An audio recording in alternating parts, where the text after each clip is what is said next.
Ok. Lo primero que tenemos que entender del linfoma es que actualmente las guías dividieron al linfoma no Hodgkin en un montón de guías para cada uno de los linfomas. Eso antes del 2020 no era así, era una sola guía para el linfoma Hodgkin y otra para el linfoma no Hodgkin. Pero como hay tanta variabilidad y cambian muchísimo los tratamientos de los distintos linfomas no Hodgkin, entonces ahora las guías son distintas. Eso también se aplicó en parte a lo que son estudios por imagen. Entonces, no me voy a enfocar en cómo son las guías y los tiempos para hacer los controles, porque como es distinto en cada uno, no vale la pena. Solamente voy a enfocar en los hallazgos y las características que vemos de las lesiones en cada uno de los tipos de linfoma. Entonces, el linfoma Hodgkin, a pesar de ser poco frecuente y con una causa multifactorial, la clave acá es que afecta generalmente pacientes en promedio de 40 años. Y al ser pacientes, en promedio de 20 hasta los 40 años, es el grupo etario más prevalente de esta enfermedad. Lo bueno es que termina siendo curable hasta en un 80% de los casos. Incluso el linfoma no Hodgkin tiene tasas de curación del 50% de los casos, lo cual para el cáncer es súper bueno. Así que cuando hay diseminación muy extensa de patología oncológica, nosotros lo estamos viendo por imágenes, siempre es preferible que sea el linfoma, que tiene una chance de ser curativa con quimioterapia, antes que cualquier otra malignidad que cuando ya está extendida en todo el cuerpo, generalmente estamos hablando de etapas avanzadas. ¿Okay? Esto es clave y es que las quimioterapias han mejorado muchísimo la tasa de curación y efectividad. Fíjense que para 1975, que es cuando empiezan estas curvas, tenemos 3 por cada 100.000 de diagnósticos y 1.5 por cada 100.000 que se morían. Es decir, más o menos la mitad de todos los linfomas Hodgkin fallecían en esa instancia, y actualmente, sin que haya modificaciones en el diagnóstico, siguen siendo alrededor de 3, tan solo se mueren 0.4 por 100.000 habitantes. Eso quiere decir que mejoró la tasa de curación en al menos 3 veces lo que hacía antes, ¿no? Entonces nos damos cuenta que ha mejorado muchísimo la quimioterapia. En esto no me voy a detener, tiene que ver con lo que buscamos para diagnóstico de linfoma, que son células Rehn-Steinberg, que son estas células que vemos acá, generalmente de los núcleos o núcleos grandes, ¿okay? Y hay varios tipos de patrones que también podemos ver dependiendo de cómo se comporta el resto de linfocitos, en el cual tenemos esclerosis nodular, predominio de linfocitos, celularidad mixta o depresión linfocitaria. En realidad, estas son cosas que tienen que ver con la anatomía patológica, y más que nada, cada una de ellas tiene un pronóstico distinto. En general, el linfoma Hodgkin, cuando hablamos de imágenes, va a tener una afectación supradiafragmática del 70%.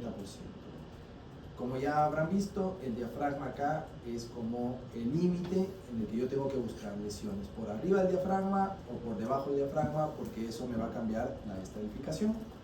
Entonces, lesiones supradiafragmáticas, generalmente hablamos de ganglios o cadenas ganglionares en cuello, en axilas, en mediastino, y cuando hablamos de mediastino generalmente estamos hablando de mediastino anterior.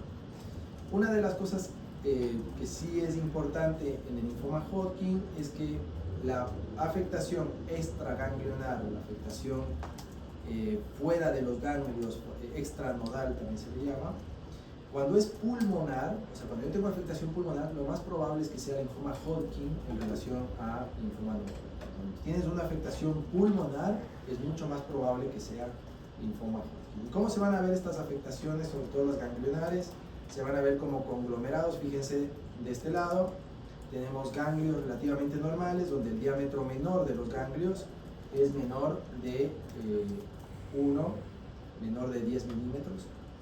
Y del otro lado vemos un conglomerado, crecimiento adenopático, que además ya no puedes diferenciar claramente dónde empieza y termina cada uno de los ganglios, sino que se vuelven todos como una sola masa multilobulada. Bueno, esto cuando mide más de 10 milímetros, estamos hablando de adenopatías, adenomegalias, y en este contexto vendrían a ser un sitio que se puede tomar una muestra para hacer el diagnóstico del linfoma. En afectaciones mediastinales, recuerden, la afectación mediastinal es principalmente de mediastino anterior, que pueden verse de las dos formas, como conglomerado adenopático o como masas que incluso pueden tener necrosis en su interior, como es el caso de acá. ¿Okay? Muy bien. El linfoma no Hodgkin, lo que dije antes, actualmente las guías para cada uno de los linfomas es distinta. En general, el linfoma Hodgkin afecta a pacientes de mayor edad y por lo tanto la tasa de curación es menor, porque las quimioterapias, tanto por la edad, pueden generar complicaciones, además de que suelen ser quimioterapias un poco más agresivas. Entonces, por los dos factores, existe de hecho una menor tasa de curación.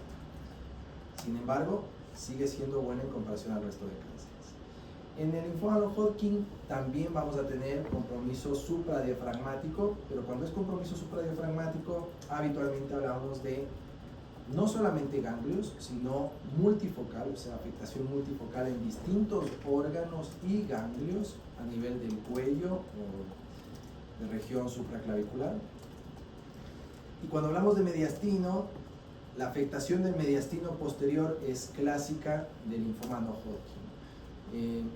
Puede haber afectación del mediastino anterior, desde luego, pero cuando veo afectación del mediastino posterior, pienso más en que puede ser un linfoma no Hodgkin.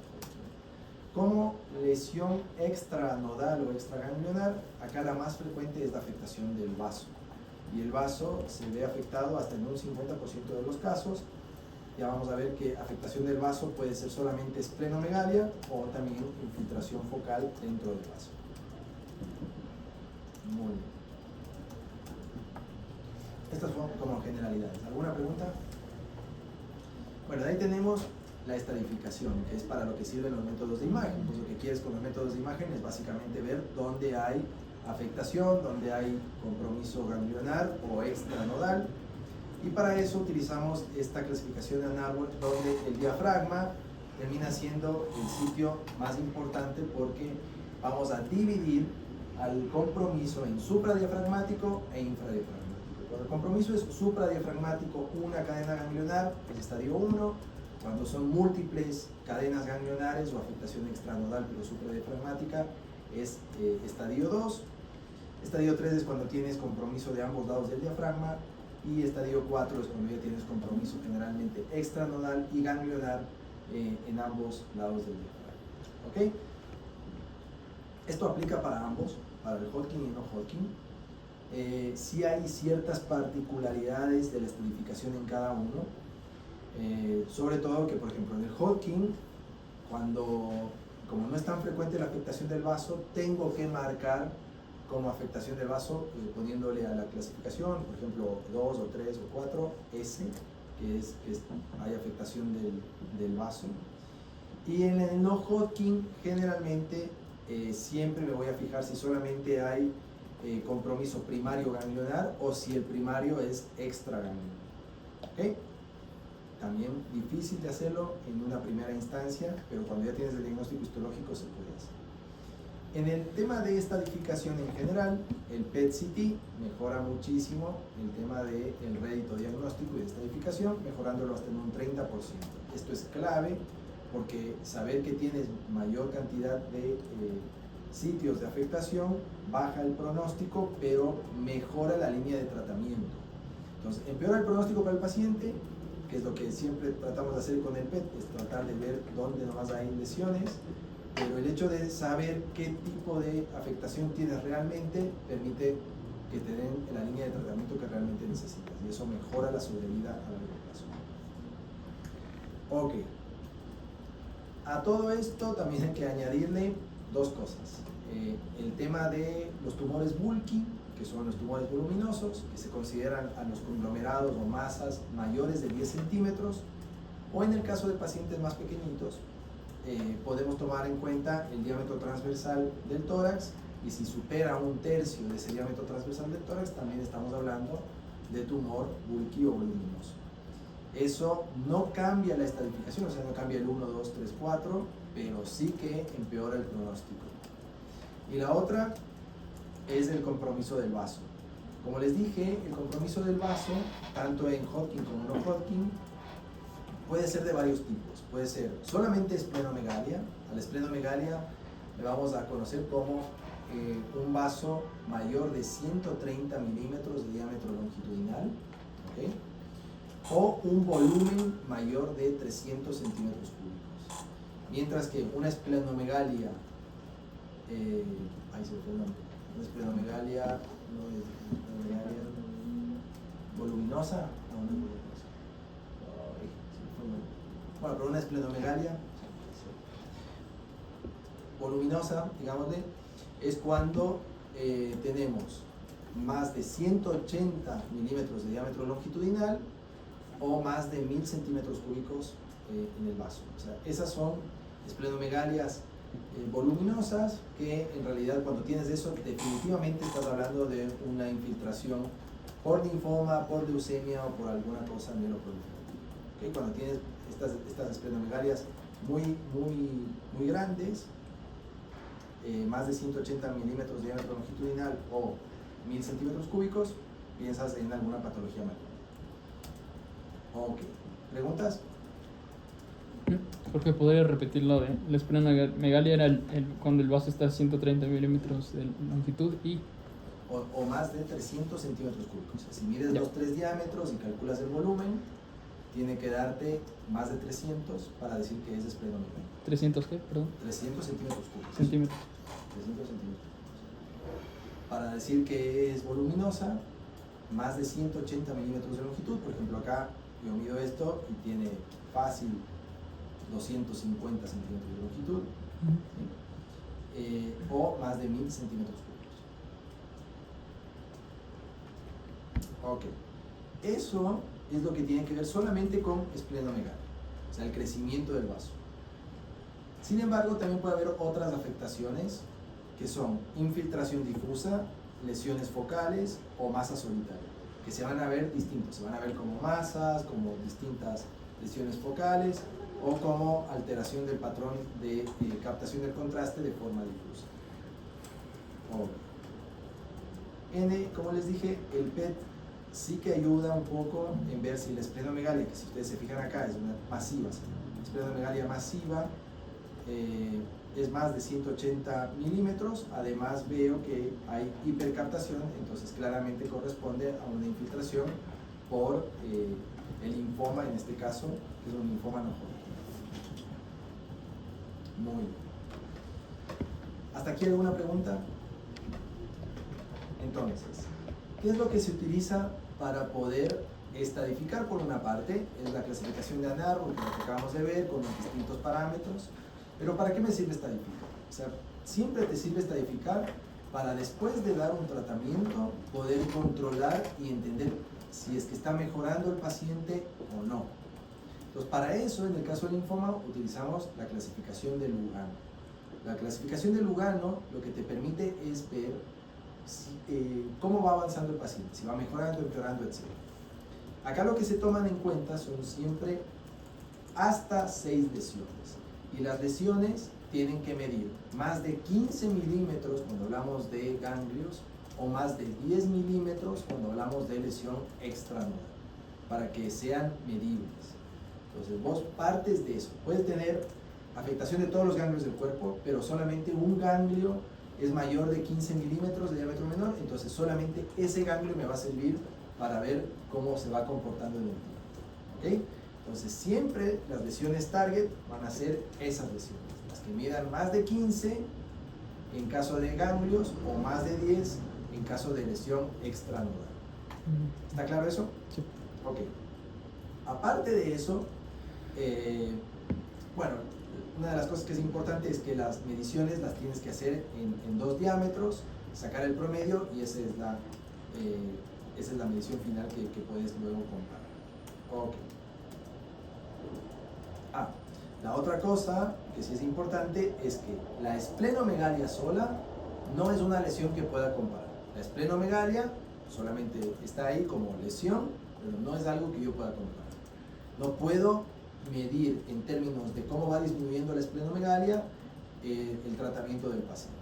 Así que no se utiliza la esplenomegalia como criterio para poder ver mejoría o empeoramiento. Lo que sí puede pasar es que dentro del vaso haya lesiones focales. Entonces, si hay lesiones focales dentro del vaso que miden más de 10 milímetros, a esas sí las puedo tomar como lesiones TARP. Muy bien. ¿Preguntas? Perfecto. Entonces, lo que tienes es, ya en resumen, primero la estadificación. Para eso te sirven los métodos de imagen. Tú lo estadificas como enfermedad limitada, si es que es 1 o 2 o máximo 2 bulking, o enfermedad avanzada si es 3 o 4. ¿Okay?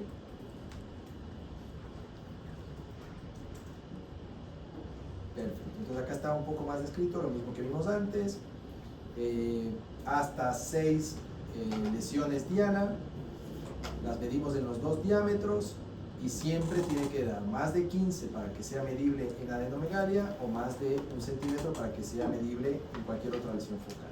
Y esto es lo que les explicaba antes, que las lesiones focales dentro del vaso se pueden tomar como lesiones medibles, pero no la esplenomegalia. Okay. Ahora, la idea acá es valorar la respuesta al tratamiento. Una de las cosas que sí puede pasar es esto, y es que se fragmente la lesión. Tenemos que calcular entonces ahí probablemente no solo los diámetros, sino también los volúmenes y determinar si es que hay disminución. Generalmente cuando se fragmenta quiere decir que hay disminución, o sea que hay respuesta parcial al tratamiento. Okay. En las diapositivas que vienen a continuación lo que vamos a ver son distintos tipos de enfermedad extranodal, es decir, extraganglio. Ya vimos, el crecimiento de los ganglios es lo que yo quiero ver, buscar, pero también lesiones extranodales. En el pulmón también ya habíamos visto la afectación pulmonar es frecuente del linfoma Hodgkin y no tan frecuente en el linfoma no Hodgkin. ¿Cuál es el problema? El problema es que las afectaciones son un verdadero camaleón. No se pueden distinguir de otras lesiones pulmonares. Por ejemplo, acá veo un patrón de linfoma tipo consolidación, acá veo una diseminación bronquial, acá veo engrosamientos septales, acá veo varios nódulos, y todos esos podrían ser cualquier otra cosa menos linfoma. Así que es súper difícil. Yo necesito tener ya el diagnóstico histológico confirmado de otro sitio para decir que estas de acá pueden ser afectaciones pulmonares. Porque una vez que vos le das quimioterapia al paciente, la principal complicación va a ser justamente infección pulmonar. Entonces hay que entender bien si estamos frente a una neumonitis o una infección pulmonar o si es que estamos frente a lesión extranodal. Y básicamente en ese contexto lo único que te ayuda a diferenciar mejor es el PET-CT. Ya hemos visto, el SV es el valor de captación estandarizado, que si es muy alto es maligno y si es alto pero no tan alto para distintos órganos corresponde más bien a infección. ¿Okay? Una pregunta. Dependiendo de la clasificación histológica, ¿dependen los posibles síntomas, por ejemplo, pulmonares que pueden darse o generalmente la afectación extranodal pulmonar es por linfoma Hodgkin, pero no quiere decir que Hodgkin no pueda dar. Ahora, los síntomas pocas veces tienen que ver con la afectación pulmonar o no.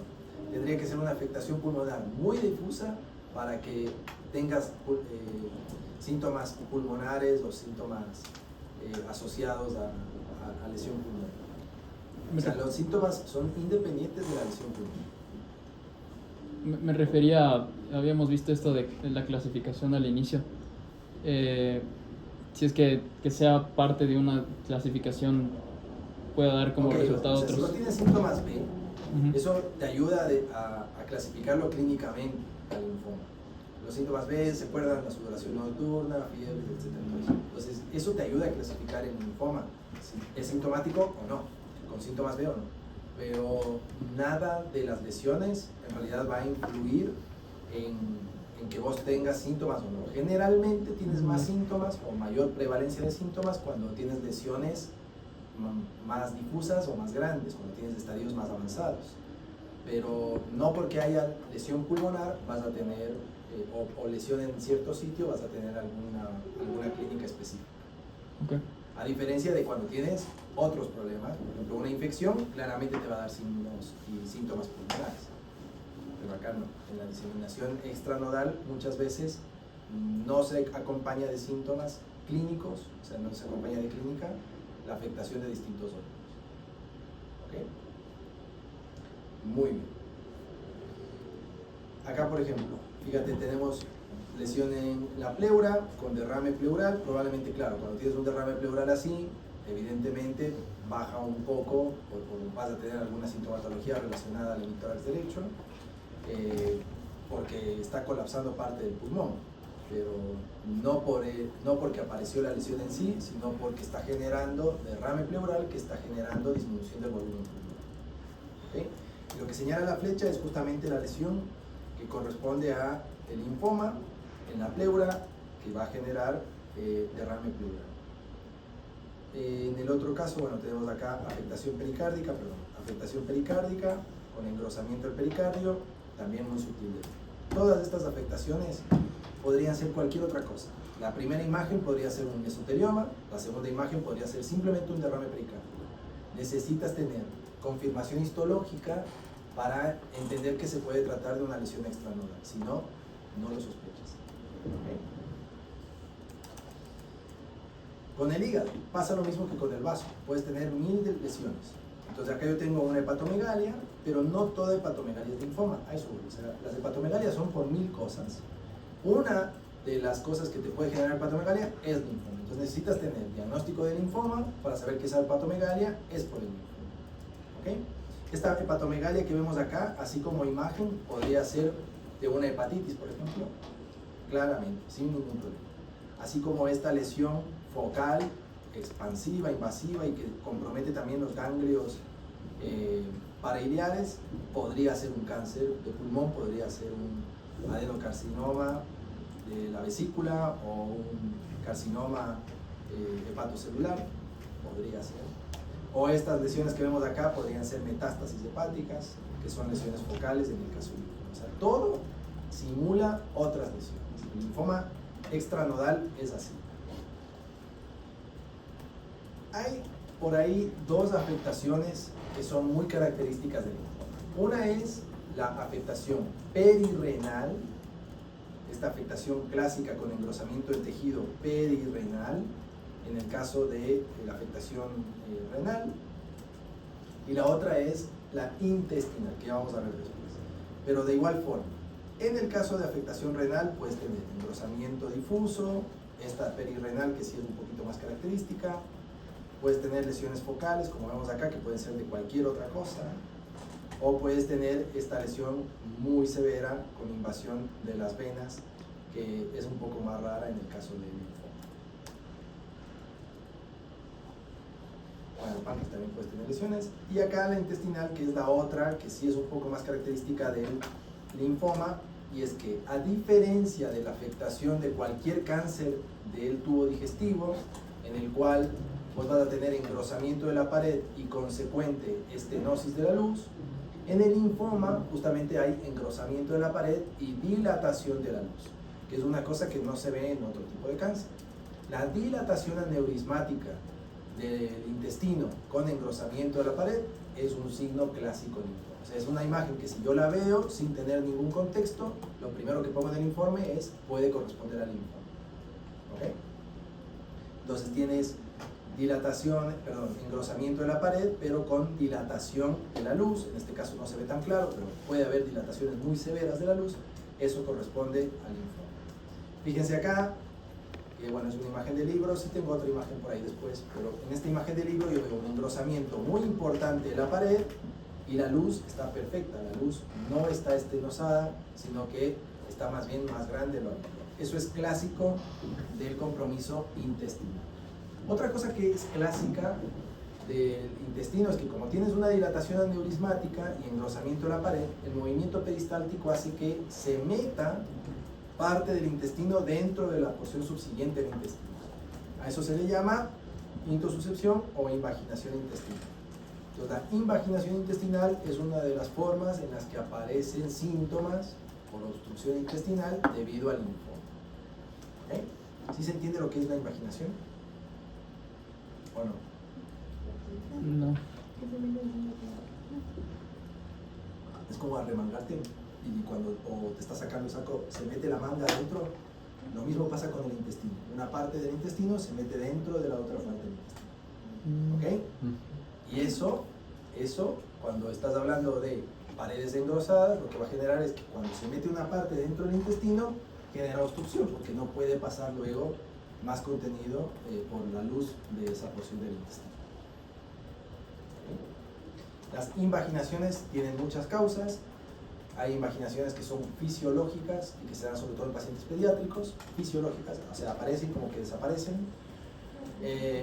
Pero bueno, cuando tienen alguna cosa, un engrosamiento, un pólipo, algo que las está generando, se suelen estancar y generar obstrucción intestinal. ¿Ok? Muy bien. Bueno, esos serían los sitios de afectación extranodal. Vamos entonces a ver un poco de imágenes con respecto al PET-CT. Esto es lo que mejora el PET-CT. Les había dicho que mejora un 30% el diagnóstico.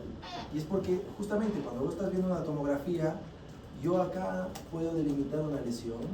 ¿Sí? ¿Qué es eso? Si se fijan del otro lado, no está. ¿Ok? Pero si la estoy pasando en cortes axiales a este cuello, probablemente se me pase por ahí. Muy probablemente esta lesión de la glándula submaxilar sublingual se me pase por ahí. En cambio acá la veo perfecta por la captación que tiene, ¿no?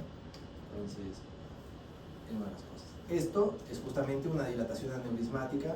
Fíjense cómo vemos el engrosamiento, pero con la luz dilatada, la luz no está obstruida. Eso es clásico del linfoma. Y acá vemos claramente cómo toda esa zona, ese engrosamiento, está captando FDG.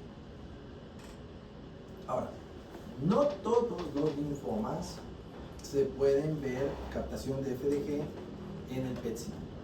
De hecho, acá está la lista de todos los linfomas, cómo van captando FDG, pero bueno, la lista corta vendría a ser que al menos el linfoblástico, el linfocítico pequeño y el del Walterstone no se ven en PET-CT. O sea, no se ve aumento de la captación en PET-CT. ¿Okay? Por lo tanto, en esos subtipos de linfoma se suele hacer estadificación con tomografía, no necesariamente con PET-CT. ¿Ok? Muy bien. Vamos a ver algunos ejemplos. Entonces acá tenemos, por ejemplo, un SUV de 16. Recordemos que el SUV, en términos generales, cuando mide más de 1 es que hay hipercaptación, pero cuando mide más de 2.5 es que podemos decir esta captación parece mala, parece maligna. Tiene ese rango entre 1 y 2.5 que puede ser cualquier cosa. Puede ser mala, pero también puede ser inflamatoria, entre otras cosas. Si tenemos un SUV max de 16, claramente estamos hablando de algo malo. Entonces acá vemos esta captación en la masa mediastinal que estamos viendo acá. Esta masa mediastinal tiene una característica específica que también es clásica del linfoma, y es que envuelve los vasos y no los comprime. Eso es muy clásico del linfoma. Ves cómo todos los vasos están envueltos en la masa mediastinal del mediastino anterior. Si decimos que es mediastino anterior, lo más probable es que se trate de un linfoma. ¿Okay? Acá ya hay varias cadenas ganglionares comprometidas, porque aquí en el mediastino hay ya varios, además de la masa, varias cadenas mediastinales, por lo tanto sería un estadio 2. ¿Alguna pregunta? ¿Por qué el estadio 2? Perdón. Porque tienes varias cadenas ganglionares comprometidas. O sea, aquí tienes una masa, pues es todo lo mismo, ¿no? Se ve todo como lo mismo, pero ya se está metiendo en varias cadenas. Dentro de ese sector, en el mediastino, solo en el mediastino, hay 10 cadenas ganglionares. Algunas de ellas son derecha e izquierda.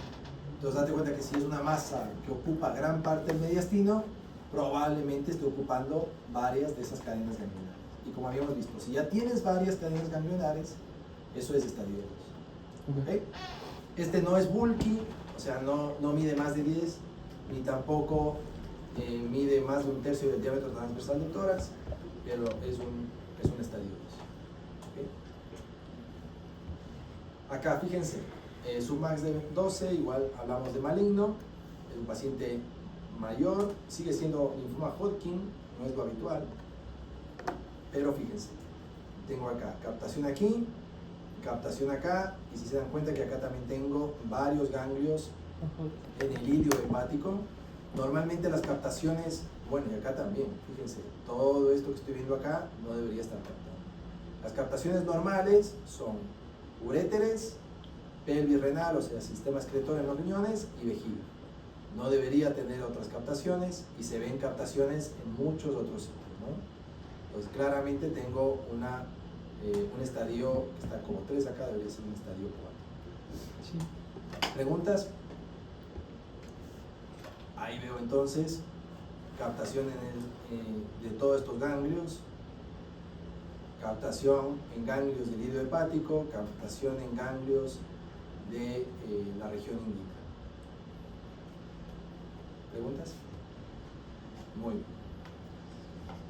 Probablemente para lo que más me sirve, y esto sí es muy importante, el PET-CT en el caso del linfoma, porque es parte de por qué ha mejorado tanto el tratamiento, es que se valora una respuesta temprana al tratamiento. Esto es, a los 2 ciclos de quimioterapia, después de los 2 ciclos de quimioterapia, se vuelve a hacer un PET-CT. Siempre tienes que tener un PET-CT de base.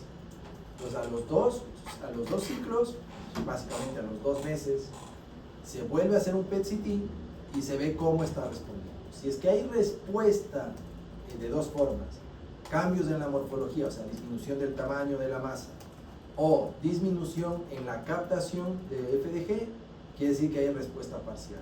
Y eso ya implica que después de 6 quimios de quimioterapia, que es lo habitual, vas a tener una respuesta buena. Valorar eso a los 2 meses te hace o te permite no perder tanto tiempo. Si no lo valoras a los 2 ciclos y terminas la quimioterapia y después te das cuenta que al control no ha mejorado mucho, entonces probablemente tengas que volver a hacer otra quimioterapia habiendo perdido algunos meses. ¿Ok? Esto es clave. Esto es clave para poder hacer un buen manejo del paciente con linfoma. Por eso es que acá, esta es la principal importancia que tiene el PET-CT. Poder ver que la masa mediastinal ha disminuido de tamaño por una parte, pero sobre todo ha bajado su captación. Y eso implica que hay mejoría.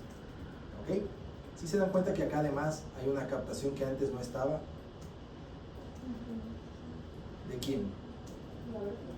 De la vértebra. ¿Por qué? Más específicamente de la médula ósea de la vértebra. ¿Por qué?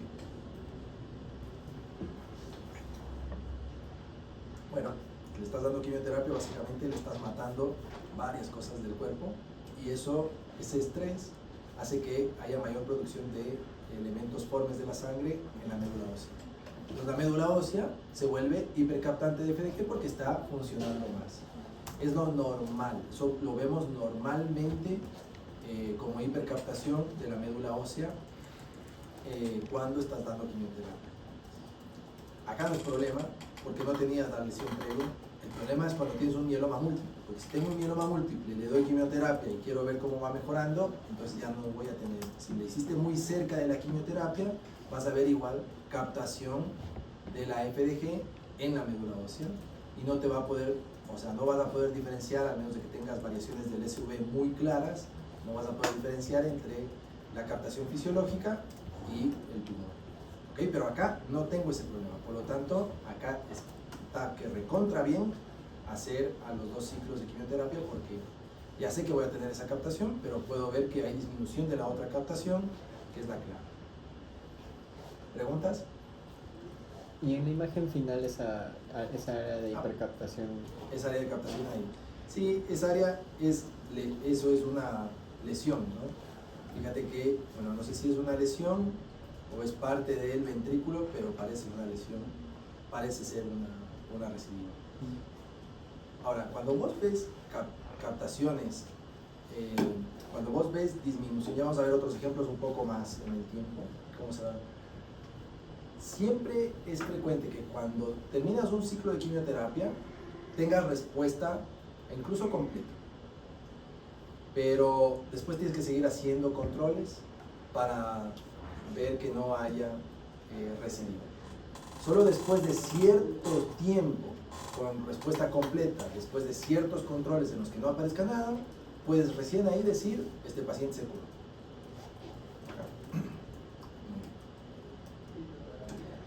Bueno, esto también sirve, el PET-CT sirve para planear radioterapias, pero eso generalmente es en otros campos, en el linfoma es mucho menos.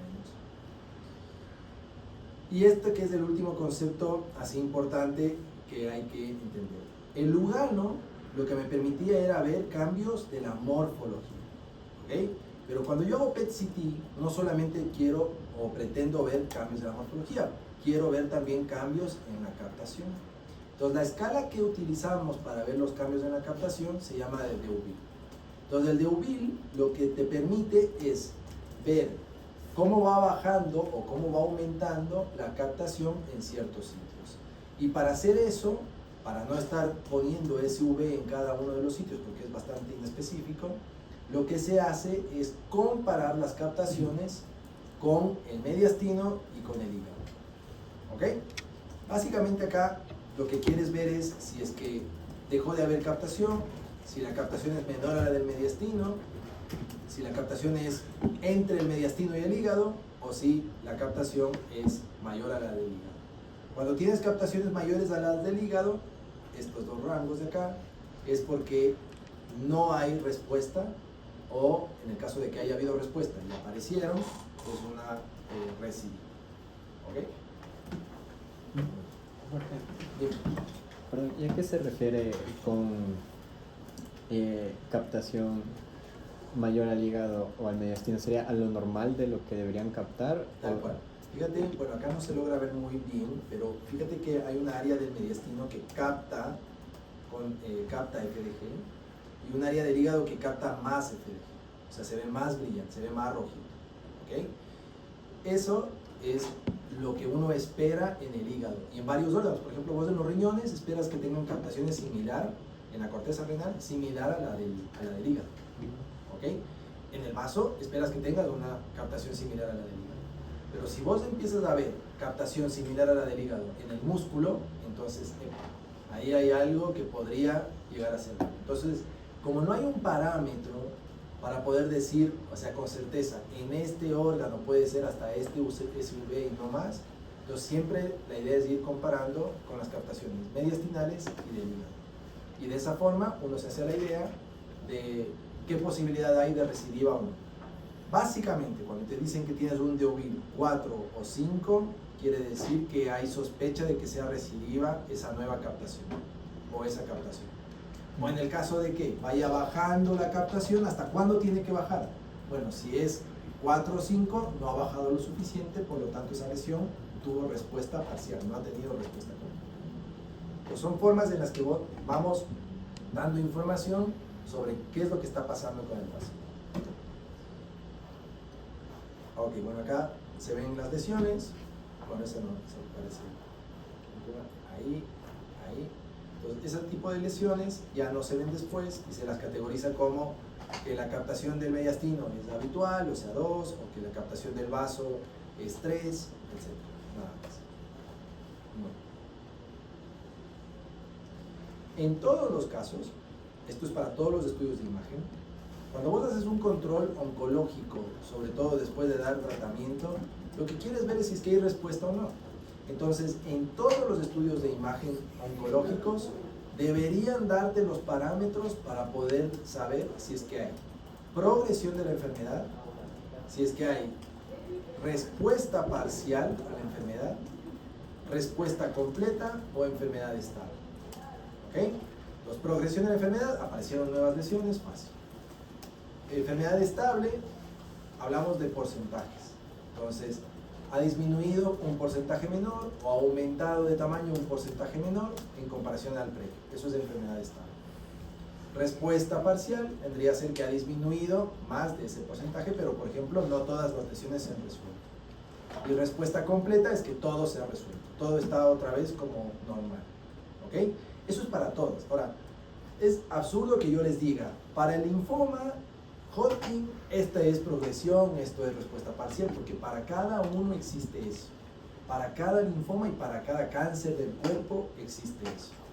Entonces, lo único que ustedes tienen que saber es que esos parámetros, en este caso, tienen que ver con la clasificación de Lugano y la de Deauville, pero en todos los cánceres, la información que te tiene que dar un estudio de imagen después del tratamiento es básicamente eso. Saber si tienes cualquiera de los cuatro. ¿Ok? ¿Cuáles son los cuatro? Respuesta parcial. Perfecto. Respuesta parcial, respuesta completa, enfermedad estable y progresión de la enfermedad. Siempre necesitas tener los parámetros para poder saber en dónde estás. Y ahí decidir qué hacer. Si dar otro tratamiento, si continuar con controles, etc. Acá puse varios ejemplos, pero cada una de estas clasificaciones es para un tipo de tumor específicamente. Así que, y la de Lugano es para el caso del linfoma. Muy bien, bueno, algunos ejemplos así muy breves, ya con todo lo que hemos visto. Vemos ahí en el caso de una adenomegalia que sacaron unos ganglios yugurocarotídeos y a la histología dio linfoma. Vemos en el PET-CT que hay captaciones pequeñitas por acá, pero fueron captaciones con un SV menor al que es indicativo de malignidad. Entonces básicamente tienes un estadio 1. Acá, fíjense, una captación parecida a la del cerebro, bastante alta, una masa igual, un conglomerado adenopático, yugurocarotídeo derecho, pero también logramos ver otras afectaciones, así sean pequeñitas, con alta captación en otros ganglios, por lo tanto es un estadio 2. Acá, ¿qué era este? Este era un control. Este es un control de un paciente que tenía esta lesión, que no era un linfoma, y vemos que persiste en control con respuesta completa. Ahora, es importante entender eso. La respuesta completa no significa curación. Necesitas tener varios controles con respuesta completa. Dependiendo de cada tumor, haces más controles o menos controles para determinar que hay curación. Este, por ejemplo, fíjense, acá tenía una respuesta completa. Eso es abril del 2025, esto es de este año. Esto de acá me parece que fue por julio más o menos. Entonces, tienes una respuesta completa después de una quimioterapia, pero después en el control ves captaciones con masas evidentes en comparación a la previa. ¿Okay?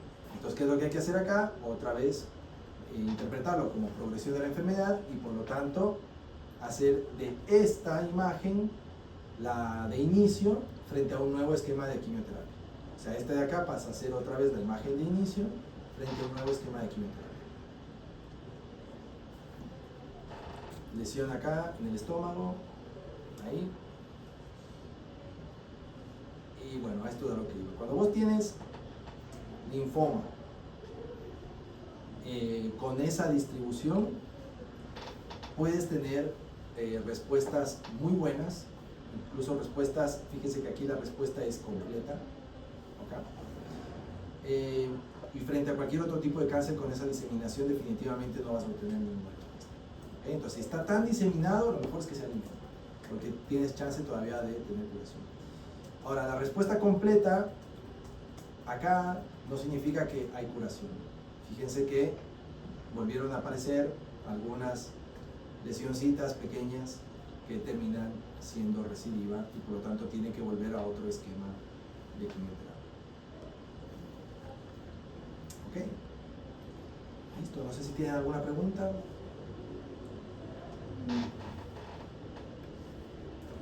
No.